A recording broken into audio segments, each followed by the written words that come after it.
Bismillahirrahmanirrahim. Assalamualaikum warahmatullahi wabarakatuh. Bertemu lagi dengan Bu Ega dalam pembelajaran IPS. Oke, karena sekarang pembelajarannya dalam jaringan, so Bu Ega buat video untuk menjelaskan materi baru kita, yaitu tentang sejarah. Semoga kalian lebih tertarik dengan sejarah meskipun pembelajarannya seperti ini. Oke, kita mulai ya.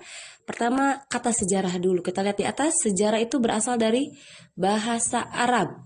Nah, yang dari kata syajaratun yang artinya pohon. Nah, Bega sengaja membuatkan pohon ini menunjukkan tentang sejarah perjalanan Indonesia yang diawali dari paling bawah dulu dong, dari akar terbawah. Yaitu ternyata Indonesia pernah mengalami zaman praaksara atau zaman prasejarah. Itu yang artinya zaman praaksara adalah zaman sebelum mengenal tulisan.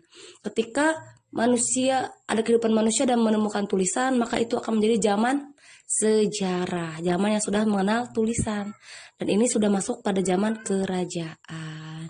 Ini adalah proses perjalanan sejarah Indonesia.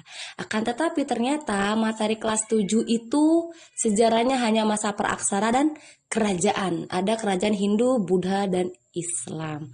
Oke, kita bahas dulu materi praaksara. Ini sekilas saja Ibu Ega jelaskan ya.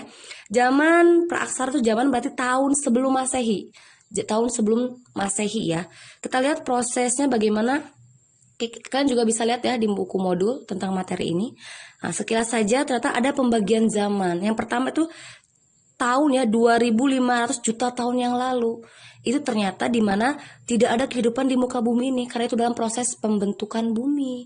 Juga pernah ceritakan bahwa bumi dulu bentuknya adalah satu benua. Berarti ada zaman jutaan tahun yang lalu. Kemudian tahun 340 juta tahun yang lalu. Nah, di sini mulai ada kehidupan, mulai ada ikan, amfibi, reptil, dan yang bentuknya masih kecil. Bertambah lagi lah tahun yang mendekati Masehi, tahun 140 juta tahun yang lalu. Nah, di sini kehidupannya banyak ikan, reptil, dan ternyata dinosaurus pun mulai ada. Nah, mendekati tahun Masehi lagi, 60 juta tahun yang lalu, di sini ada dua zaman, zaman tersier dan zaman kuarter. Yang paling perlu kalian tanda adalah zaman kuarter. Kenapa? Karena zaman kuarter ini zaman sudah adanya manusia purba, ya. Oke. Setelah kita selesai membahas tentang zaman praaksara, ya. Next kita akan membahas tentang kerajaan Hindu-Buddha. Bu Ega jelaskan dulu peta konsep di sini. Di sini ada banyak kerajaan Hindu-Buddha ya. Nanti kalian bisa baca sendiri. Kerajaan Hindu-Buddha itu sekarang bagaimana? Buku nggak ada, hilang. Iya, hilang.